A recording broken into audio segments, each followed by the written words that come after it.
नमस्कार, आपण पाहत आहात पुणे लाईव्ह न्यूज. पाहुयात आज दिवसभरातील ठळक घडामोडी.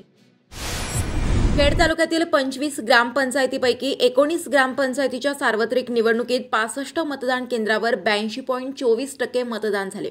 आज सोमवारी 6 नोव्हेंबर 2023 रोजी तालुका क्रीडा संकुलात मतमोजणी करण्यात आली.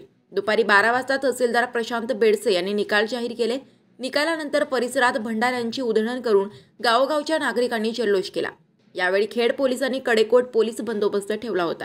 मतमोजणी निकालातून ग्रामपंचायतीच्या जागांचे बलाबल पाहता आमदार दिलीप मोहिते समर्थकांचे वर्चस्व असल्याची बाब समोर आली आहे. संतोषनगर ग्रामपंचायतीच्या निवडणुकीत भारतीय जनता पार्टीचे तालुकाध्यक्ष शांताराम भोसले यांच्या पॅनलचा सुपडा साफ झाला.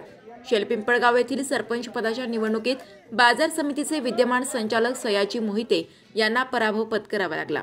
वाडा परिसरातील शिंदे शिवसेना गटाचे जिल्हाप्रमुख भगवान पोखरकर यांच्या पॅनलने वर्चस्व राखत भाजपाचे अतुल देशमुख यांच्या खंदे समर्थकांना सरपंच निवडणुकीत पराभूत केले. बाकी बुद्रुक ग्रामपंचायतीच्या निवडणुकीत भाजपाचे लक्ष्मण टोपे यांच्या पॅनलचा पराभव करत बाजार समितीचे विद्यमान संचालक विनोद उर्फ पप्पू टोपे यांच्या पॅनलने एक हाती सत्ता मिळवली. राजगुरुनगर शहरालगतच्या सातकरस्थळ ग्रामपंचायतीवर सलग 6व्यांदा सदस्यपदी माजी सरपंच अजय चव्हाण यांनी बाजी मारली. सांडभोरवाडी ग्रामपंचायतीच्या सरपंच पदाच्या अटीतटीच्या लढतीत राजगुरुनगर सहकारी बँकेचे विद्यमान संचालक अरुण थिगळे यांच्या पत्नीचा पराभव करत पाचारणे गटाने सत्ता हिसकावून घेतली. भोमाळे ग्रामपंचायतीत बाजार समितीचे संचालक सुधीर भोमाळे विजयी झाले. तालुक्यातील ग्रामपंचायतीचे निकाल पुढीलप्रमाणे: 1. डेहने सरपंच पदासाठी मीना एकनाथ लांघे यांनी 530 मते मिळवत विजय संपादन केला. 2. भोमाळे सरपंच पदासाठी प्रियांका अरुण आढारी 198 मते मिळवत विजयी झाल्या. 3. धुओली ग्रामपंचायतीच्या लोकनियुक्त सरपंचपदी भीमाजी विठ्ठल लांघे यांची बिनविरोध निवड झाली होती. 4. वाळद ग्रामपंचायतीच्या लोकनियुक्त सरपंच पदासाठी उद्योजक मनोहर पोखरकर 616 मते मिळवत विजयाचे शिलेदार ठरले. 5. देशमुखवाडी ग्रामपंचायतीच्या लोकनियुक्त सरपंचपदी दत्तात्रय अनिल देशमुख 309 मते मिळवत विजयी झाले, तर संजय ज्ञानेश्वर देशमुख 307 मते पडून अवघ्या 2 मतांनी पराभवाला सामोरे जावे लागले. 6. एकलहरे सरपंच पदासाठी चौरंगी लढत झाली. मीरा राणू आंबेकर 235 मते मिळवत विजयाचे मानकरी ठरल्या. 7. मोरोशी सरपंच पदाच्या निवडणुकीत झालेल्या तिरंगी लढतीत युवराज रघुनाथ सोरकदे 131 मते मिळवत विजयाचे मानकरी ठरले. 8. सुपे ग्रामपंचायतीच्या निवडणुकीत लोकनियुक्त सरपंच पदासाठी सुमित्रा सचिन चांभारे 433 मते मिळवत विजयाच्या मानकरी ठरल्या. 9. आडगाव ग्रामपंचायतीच्या लोकनियुक्त सरपंच म्हणून नंदा काशीनाथ पानमंद यांची सर्वानुमते बिनविरोध निवड झाली होती. 10. सातकरस्थळ ग्रामपंचायतीच्या लोकनियुक्त सरपंच पदासाठी कृतिका आकाश सातकर 1398 मते मिळवत विजयी झाल्या. 11. सांडभोरवाडी लोकनियुक्त सरपंच पदासाठी प्रतिभा संतोष पाचारणे 1386 मतांनी विजयी झाल्या. 12. गोरेगाव ग्रामपंचायतीच्या सार्वत्रिक निवडणुकीत लोकनियुक्त सरपंच पदासाठी झालेल्या तिरंगी लढतीत नम्रता निलेश भागे 257 मते मिळवत विजयी ठरल्या. 13. कोहिनकरवाडी ग्रामपंचायतीच्या सरपंच पदासाठी पंढरीनाथ गणपत कोहिनकर 294 मते मिळवत विजयी झाले. 14. वरुडे ग्रामपंचायतीच्या सरपंचपदी सुनीता संभाजी पडवळ 888 मते मिळवत विजयी झाल्या. त्यांच्या विरोधात आशा दयानंद माळशिरसकर 762 मतांसह पराभूत झाल्या.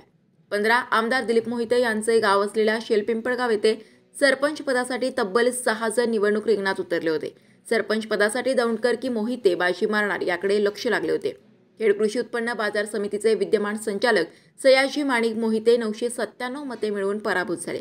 गणेश लक्ष्मण दौंडकर यांना 937 मते मिळाली. मात्र या तगड्या उमेदवारांवर मात करत शरद मल्हारी मोहिते यांनी 1310 मते मिळवत शेलपिंपळगाव येथे सरपंच पद खेचून आणले. 16. संतोषनगर ग्रामपंचायतीच्या सरपंच पदासाठी शरद सुदाम कड 803 मते मिळवत विजयी झाले. 17. वाकी बुद्रुक सरपंच पदासाठी दुरंगी लढत झाली. बाजार समितीचे संचालक विनोद टोपे यांच्या पत्नी सोनल विनोद टोपे यांनी 1446 मते मिळवत विजय संपादन केला. 18. निघोचे ग्रामपंचायतीच्या सरपंचपदी सुनीता कैलास येळवंडे 2324 मते मिळवत विजयी झाल्या. 19. कोळीये ग्रामपंचायतीच्या सरपंचपदी साधना दत्त कावडे 474 मते मिळवत विजयी झाल्या. पंढरीनाथ गणपत यांना विजयी उमेदवार म्हणून घोषित करण्यात येत आहे.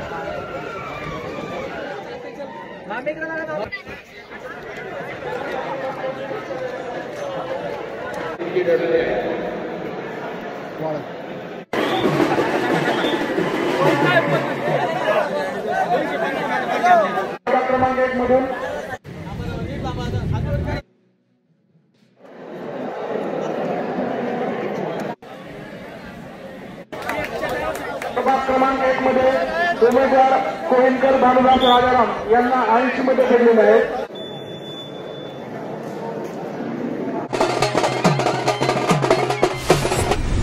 देशी बनावटीचे पिस्तूल व 2 जिवंत काडतुसासह तरुणाला गुन्हे शाखेच्या खंडणी विरोधी पथकाने अटक केली. ही कारवाई पोलिसांनी आंबेठाण चौक चाकण या ठिकाणी केली.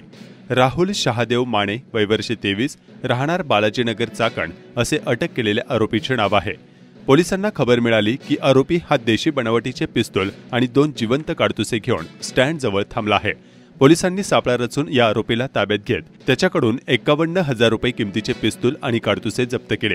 आरोपीवर चाकण पोलीस ठाण्यात गुन्हा दाखल केला आहे. आरोपी माने याने बीड येथील तुषार म्हस्के याच्याकडून 51,000 रुपये किमतीचे देशी बनावटीचे पिस्तूल आणि 2 जिवंत काडतुसे विकण्यासाठी आणल्याची माहिती खंडणी विरोधी पथकाला मिळाली होती. त्यामुळे पोलिसांनी सापळा रचून राहुल माने याला मुद्देमालासह अटक केली असून पोलीस पुढील तपास करत आहेत. पिंपरी व गुन्हे शाखेच्या पोलिसांनी कारवाई करत कडाचीवाडी येथून तडीपार असलेल्या गुंडाला शस्त्रासह हद्दीत वावरताना अटक केली आहे. 2 वर्षांसाठी पुणे व पिंपरी चिंचवड परिसरात बंदी असताना देखील हा आरोपी आदेशाचा भंग करत परिसरात वावरत होता. चाकण पोलिसांनी कडाचीवाडी येथील तुळजाभवानी मंदिराजवळून अमोल विश्वनाथ लाटूकर वय वर्ष 26 राहणार चाकण याला अटक केली. त्याच्याजवळून पोलिसांनी लोखंडी कोयता जप्त केला आहे. तर चाकण पोलीस याबाबतचा अधिक तपास करत आहेत. खेड तालुक्यातील नुकत्याच पार पडलेल्या ग्रामपंचायतीच्या निवडणुकीत निवडणूक आयोगाच्या निर्देशानुसार निवडणुकीतील दिलेल्या कामाबाबत नेमलेल्या शिक्षकाने निवडणुकीचे कामकाज नाकारल्याबद्दल महसूल विभागाने थेट दंडाची नोटीस शिक्षकांना बजावली आहे. नोटीस बजावल्याने शिक्षकांमध्ये चांगलीच खळबळ उडाली.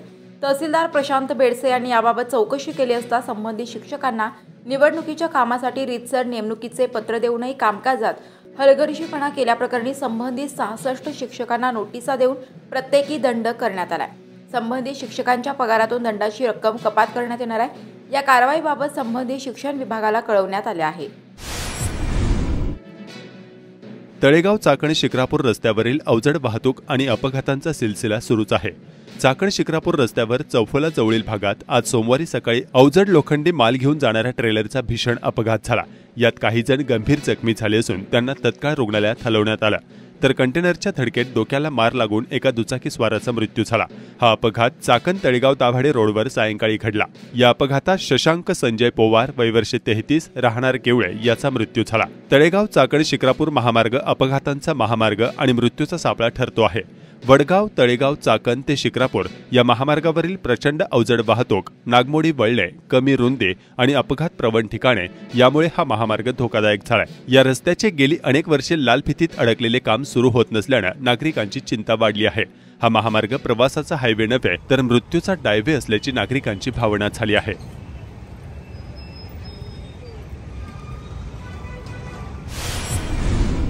मराठा समाजातील व्यक्तींना मराठा कुणबी मराठा जातीचे प्रमाणपत्र देण्यासाठी आवश्यक पुरावे शोधण्याच्या अनुषंगाने मुख्यमंत्री एकनाथ शिंदे यांनी दिलेल्या निर्देशानुसार गठीत करण्यात आलेल्या जिल्हास्तरीय समितीची बैठक जिल्हाधिकारी डॉ. राजेश देशमुख यांच्या उपस्थितीत आयोजित करण्यात आले.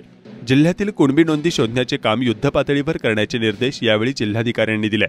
जिल्हाधिकारी कार्यालयात आयोजित या बैठकीस जिल्हा पोलीस अधीक्षक अंकित गोयल, जिल्हा परिषदेचे मुख्य कार्यकारी अधिकारी रमेश चव्हाण, निवासी उपजिल्हाधिकारी ज्योती कदम तसेच महानगरपालिका, सहकार विभाग, पुरातत्व विभाग आदी विविध विभागांचे अधिकारी उपस्थित होते. झालेल्या कार्यवाहीचा अहवाल दर आठवड्यात न्यायमूर्ती शिंदे समितीला पाठविण्यात येणार आहे. खेड तालुक्यातील मराठा बांधवांच्या कुणबी जात शोध मोहीम महसूल, भूमी अभिलेख कार्यालय, शाळांच्या जुन्या नोंदी तपासण्यासाठी 3 दिवसात उपलब्ध कागदपत्रांवरून गावनिहाय आढावा घेण्यात येणार आहे. महसूल विभागाचा अभिलेख कक्ष 3 दिवस बंद ठेवण्यात येत असून तालुक्यातील नागरिकांनी नोंद घेण्याचे आवाहन प्रांत जोगेंद्र कटारे यांनी दिले. शासन निर्देशानुसार खेड तालुक्यात कुणबी जात उपलब्ध गावनिहाय जुने लेखी दस्तऐवजी, जन्म मृत्यू रजिस्टर, शाळांमधील रजिस्टर आदी तपासणी मोहीम मंगळवार, बुधवार आणि गुरुवार असे 3 दिवस 9 मंडलाधिकारी आणि तलाठी एकत्र बसून कागदपत्रांची तपासणी करून अहवाल सादर करणार आहे. यासाठी तालुकास्तरीय समिती गठीत केली असून तहसीलदार प्रशांत बेडसे हे समितीचे अध्यक्ष आहेत. या समितीचे सचिव म्हणून नायब तहसीलदार असून गटविकास अधिकारी विशाल शिंदे, गट शिक्षणाधिकारी अमोल जंगले, भूमी अभिलेख उपअधीक्षक ज्ञानेश्वर शिंदे तसेच चाकण नगर परिषद, आळंदी नगर परिषद, राजगुरुनगर नगर परिषदेचे मुख्याधिकारी हे समितीवर आहेत. समितीमार्फत प्राप्त झालेल्या नोंदी, दस्तऐवज आदीची योग्य खातरजमा करून संपूर्ण प्राप्त माहितीची खात्री केल्यानंतर सदरचा अहवाल जिल्हाधिकारी यांच्याकडे पाठवला जाणार असल्याची माहिती महसूल प्रशासनाने दिली आहे. शिवे तालुका खेड ग्रामपंचायतीच्या सरपंचपदी अक्षय चांगदेव शिवेकर यांची बिनविरोध निवड झाली। सरपंच ज्ञानेश्वर तुकाराम शिवेकर यांनी आपल्या पदाचा राजीनामा दिल्याने ही निवडणूक घेण्यात आली। पाटबंधारे विभागाने नदीपात्रातील बंधारे वेळेत न अडविल्यामुळे अधिकाऱ्यांच्या दुर्लक्षितपणाचा फटका शेतकऱ्यांना बसला आहे। नदीपात्रात पाणी शिल्लक नसल्याने शेतकरी वर्गातून संतप्त भावना व्यक्त होत असून भामा आणि भीमा नदीत पाणी सोडण्याची मागणी केली आहे। नदीकाठच्या आणि नदीवरून अनेक शेतकऱ्यांनी सामुदायिक पाणी पुरवठा योजना आहेत। पाटबंधारे विभागाच्या अखत्यारीत नद्यावरील कोल्हापुरी बंधारे पाऊस आणि वाहत्या पाणीप्रवाहाचा अंदाज घेऊन बंधाऱ्याचे दरवाजे टाकून पाणी अडविण्यात येत असते। मात्र पाटबंधारे विभागाच्या अधिकाऱ्यांनी याकडे डोळेझाक केल्याने नदीपात्र कोरडे ठाक पडल्यानंतर बंधारे अडविण्यात आल्याचा आरोप शेतकऱ्यांनी केला। साहजिकच बंधाऱ्यात पाणी नसल्याने बागायती विशेषतः कांदा पिकाची नासाडी झाली आहे। चासकमान धरणातून पाणी सोडण्याची मागणी शेतकरी करत आहेत। तंटामुक्ती समिती गोसासी यांनी महत्त्वपूर्ण निर्णय घेतला। ग्रामपंचायतीमध्ये 2 आदिवासी समाजामध्ये समेट घडवून आणून मुलामुलींचे लग्न लावून दिले। या मुलामुलींचे 10 वर्षे एकमेकांवर प्रेम होते। मुलाचे आई वडील मयत असल्याने हे लग्न होत नव्हते, परंतु आज ग्रामपंचायत सरपंच, उपसरपंच, सदस्य व तंटामुक्ती समितीचे अध्यक्ष व त्यांचे सदस्य त्याचप्रमाणे आदिवासी समाजातील महिला पुरुषांनी एकत्र येऊन नवरदेव संपत कुशाबा गावडे व नवरी कोमल बाळीराम शिंदे यांचा समन्वय घडवून आणत आज सर्वांच्या समोर त्यांचा विवाह सोहळा पार पडला। यावेळी सरपंच आणि ग्रामस्थ उपस्थित होते। गावातले वाद प्रदंड आहे गावात या दृष्टीकोनातून संपन्नाला व्यवस्था आहे, त्याला सर्व गावकऱ्यांच्या आणि शुभेच्छा आहेत। चाकणमधील ज्येष्ठ सामाजिक कार्यकर्त्या कुसुम मुरलीधर आगळे वय वर्षे 77 यांचे रविवारी 5 नोव्हेंबर रोजी वृद्धपकाळाने निधन झाले। त्यांच्यावर चाकण येथील चक्रेश्वर मंदिर परिसरातील स्मशानभूमीत शोकाकुल वातावरणात अंत्यसंस्कार करण्यात आले। त्यांचा पुण्यानुमोदन जलदान विधी गुरुवार दिनांक 9 नोव्हेंबर 2023 रोजी चाकण या ठिकाणी होणार आहे। चाकणमधील पत्रकार सतीश आगळे व सुधीर आगळे यांच्या त्या आई होत। पोद्दार प्रशाला रोहकल येथे वार्षिक क्रीडा महोत्सव मोठ्या उत्साहात संपन्न झाला। कार्यक्रमाच्या अध्यक्षस्थानी विद्यालयाचे प्राचार्य SK भारद्वाज होते। नमस्कार, आपण पाहत आहात पुणे लाईव्ह न्यूज।